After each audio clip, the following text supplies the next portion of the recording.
But first tonight, Governor Roy Cooper is calling for the largest unemployment benefits increase in more than a decade. Good evening, I'm Ben Briscoe. And I'm Sydney Moore. North Carolina has one of the lowest benefits in the country, according to Forbes. WFMY News 2's Denise McMillan breaks down the governor's plan that could impact a growing number of people in the triad.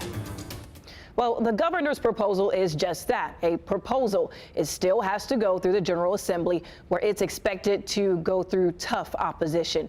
But in the meantime, staff right here in the Triad are trying to get more people back to work after unemployment rates went up last month. Guilford County's unemployment rate is at about 4%. Neighboring counties, Forsyth and Alamance, are both at 3.7%, both on track with the state's unemployment rate.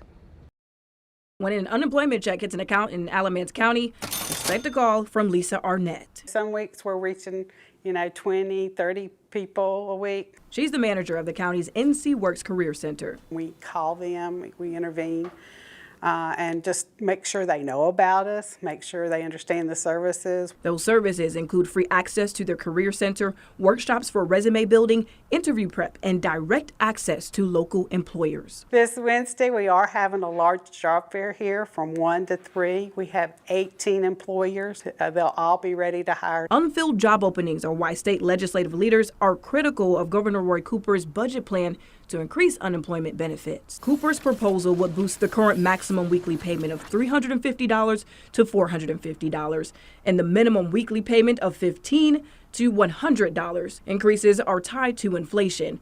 People could also receive them for a longer period of time.